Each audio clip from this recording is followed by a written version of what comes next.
I'm Desmond, and we're doing this for the Thrash Superhero Skateboard. I'm Desmond.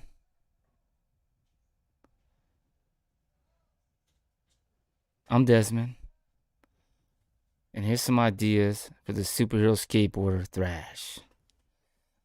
Got my bear. Let's get it popping. So these are just like some ideas. All that phone. These are just some ideas I come up with in my head, and hopefully we get the crowdfunding community or people that love skateboarding to be a part of it and see if it's something people want to make happen. But the whole thing is just have fun with it, you know? That was the whole key.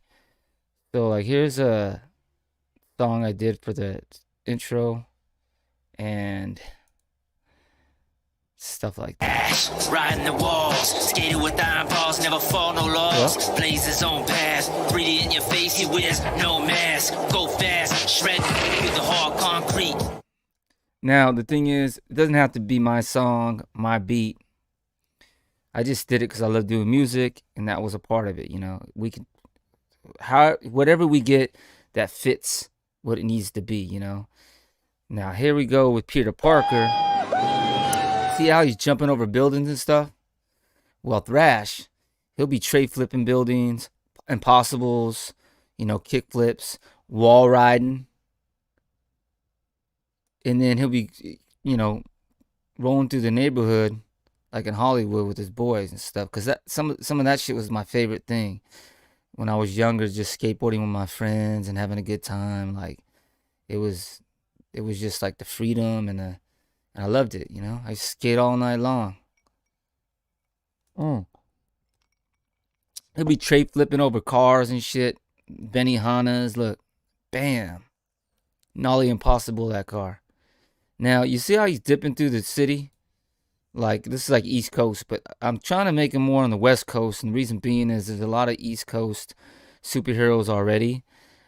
So I think the West Coast would be cool. Like my first thing was Long Beach, but it could be Compton, could be Santa Monica. You know, we'll figure that out somewhere on the West Coast. Bam, dipping, having a great time with his friends. You know, skating. Wall riding, no problems. Look, nose blunt this, ledge, bam. Shit like that. That's what he'd be doing. Clown around with his friends. That was the beauty of skateboarding. Bam. You're just having a good time. So, like you see this stuff right here? This is why we need Netflix and like Hulu or one of these streaming companies, because think about it.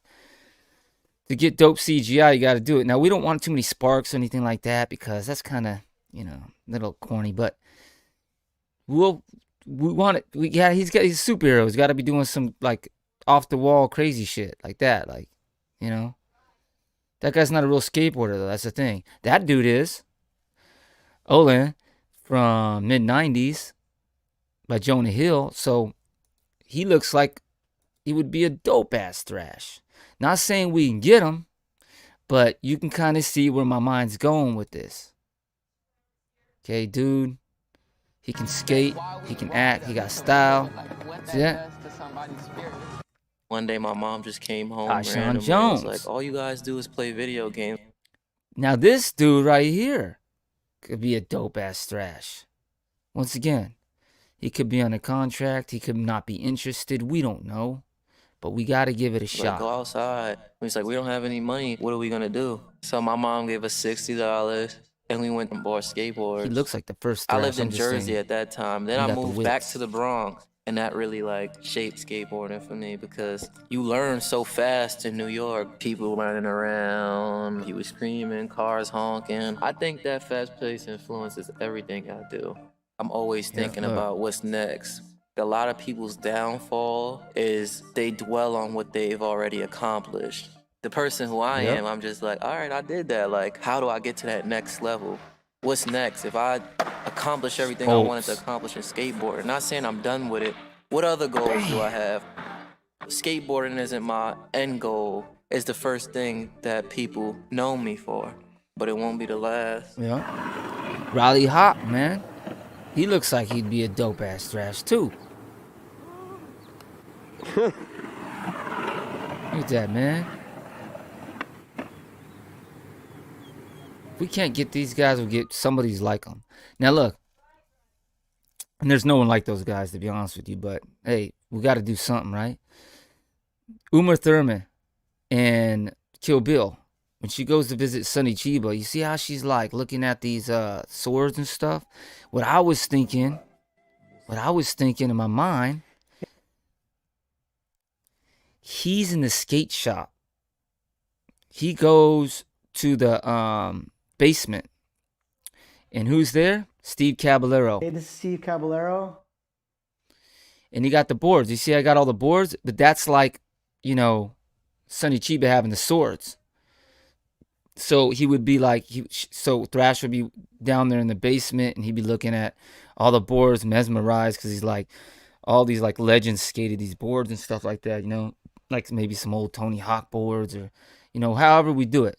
Now, Sonny Chiba right here, who's going to make him the board, right? And I thought this in my head.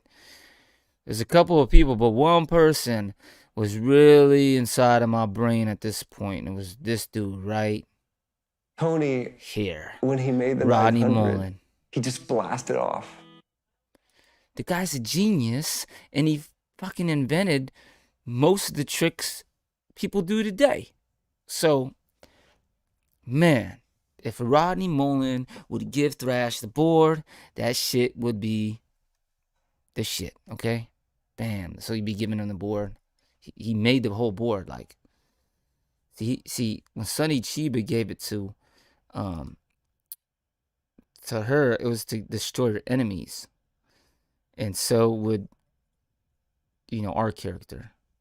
Now, this is another fun character I think would be dope. As a skate shop owner, or, you know, Heath Ledger in Lords of the Dogtown when he was playing Skip. I mean, he killed this shit. Watch this. Yeah, my stuff.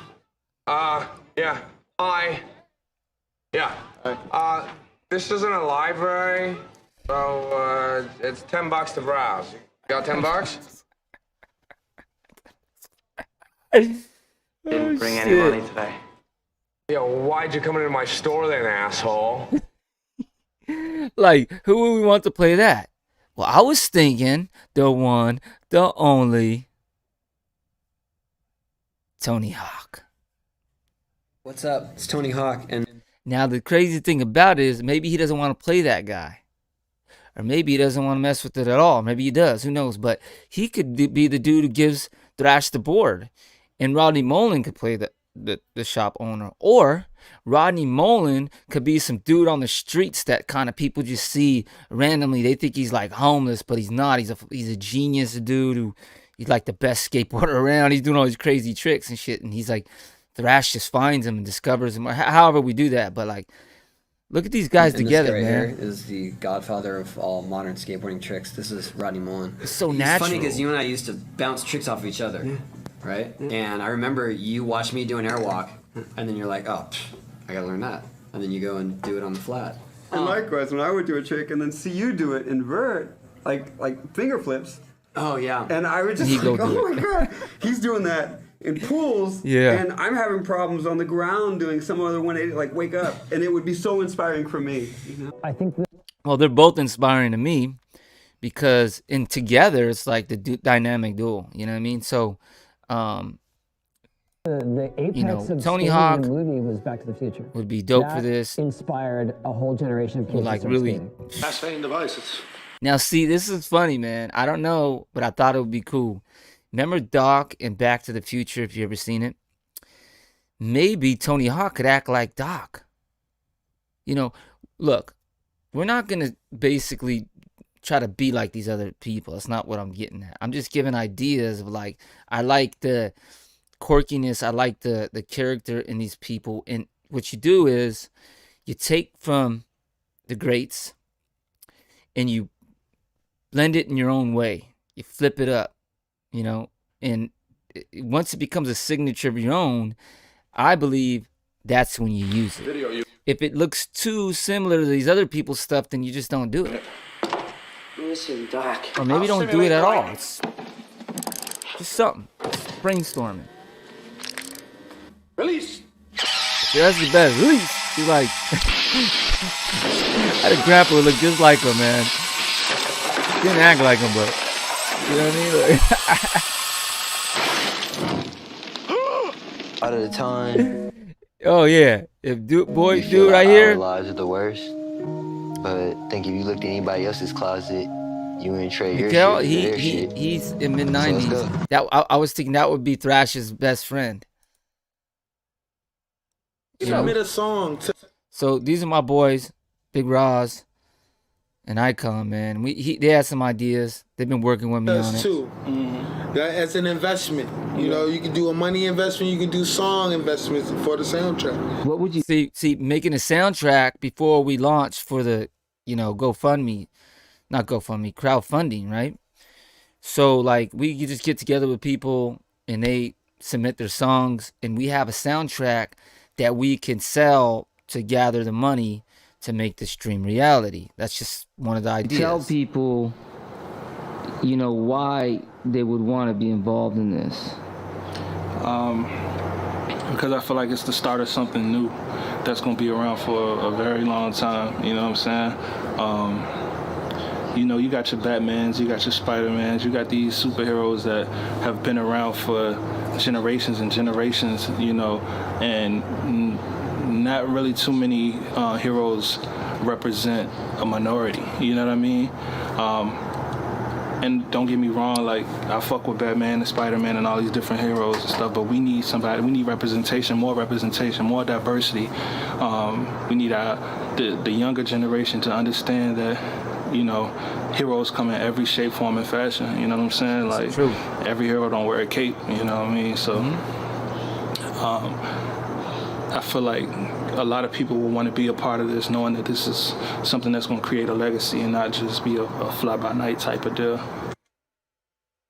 Hey, that's how we feeling, man. And you know what? We got a board. We got that board right there. Let me go back a little bit. So, like, here's some of the things I made before we launched for the crowdfunding. We can, sell to get the money up for the directors and all the other stuff we need to do. And so one would be like the board, right? The Thrash board. Let's see. The tee, we sell the tee.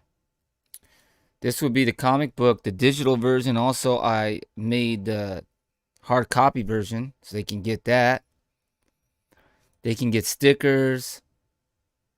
They can get posters. Now, this is the Thrash NFT I made, 500 on the blockchain, if you know what an NFT is. Basically, it's one of a kind of 500, and those are the only ones that exist for this. So we can, sell those for funding.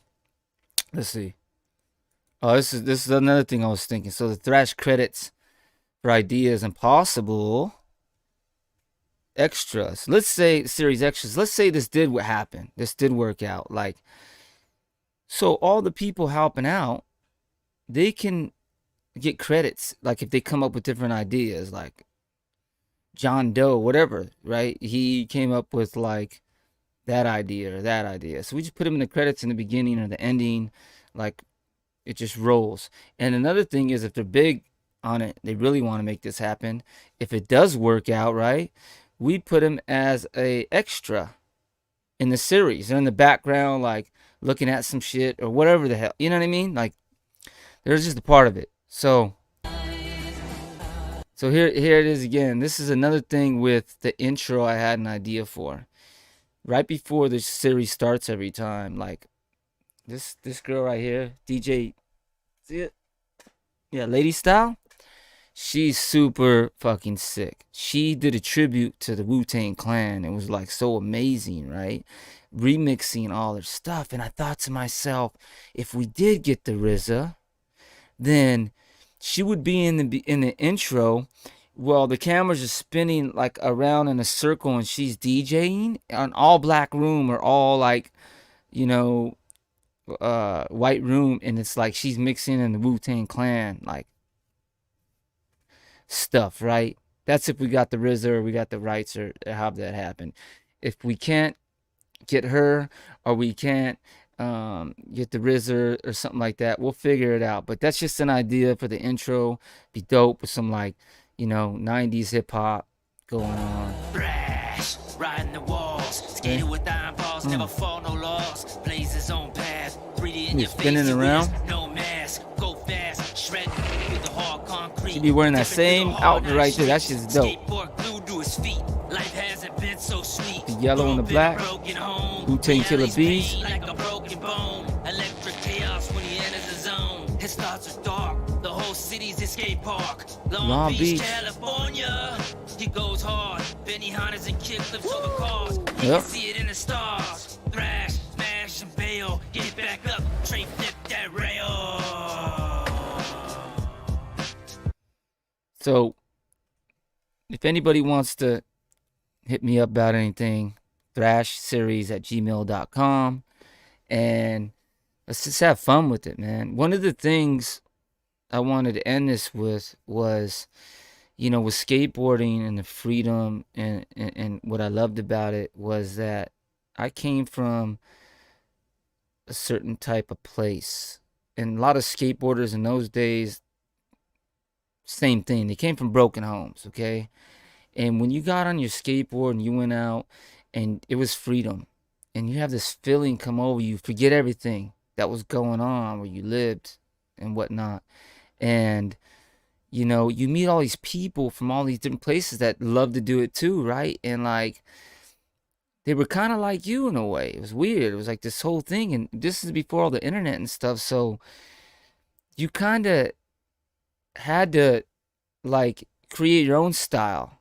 You couldn't really like find it. The only way you could, this was what was funny, you go to like these mom and pop like video stores, and then you search for skateboard videos, and it was VHS, and you find some, right? This one place I went to, like, they had a grip of them. So like I rent them for like $1. It's like the best thing ever. And then I take them home and I dub them and stuff like that. And then also when I'd watch them, I would get so inspired, want to go out to skateboard, you know what I mean? And like the people in it, like Donger, Maurice Key, all these other people, I used to see skateboarding. I was like, man, I could do this. And like some of these guys to me were kind of like mystical creature legends, you know what I mean? Like you would watch them and it's like, how did you even find this, you know what I mean? These skaters, like, what are they doing? Where are they from? What's going on? So it's like you don't want to fuck it up for skateboarding, making the first superhero skateboarder, because he's not really like a superhero in a way. He's not like, he's more like Batman in the Dark Knight series, where he not series, but the movies, where he was like learning from the monks in the hill up in the mountains, and it was more deeper stuff rather than like cliche, like, it really wasn't like that with skateboarding. It was kind of like he's more and it's more of a darker character than I'd say a lighter character. Like, he doesn't spin a web and save the day, even though Spider-Man and them were like some of the dopest shit. Like, but that's them. He can't really be that way. He's not really like that. But he's a good person. That's the thing. He's just not going around like trying to save the day everywhere. He's kind of doing the best he can. And then he grows and develops as a character. But, it's not about being like cheesy with it, because that would kind of ruin it, man. No. Like, skateboarding was all about a rebel. You like, when I was growing up, they call us dirt bags and this and that. Like, it was just, and like, no one really liked us like that. It was like they kind of did, but they really didn't. They thought you were like dirt, all this shit, right? So at the end of the day, it's like we jump over fences, we find places to skate, we get kicked out, and it's one of those things. So you're getting away from things. It's a darker side of a character. We don't really want to make him like a full-on, like, what you want to call superhero. But he kind of is, if you know what I mean. Anyways, hit me up, thrashseries@gmail.com. Any ideas, anything you want to, talk about, whatever. I'll start doing more of these and coming up with more stuff. Peace out.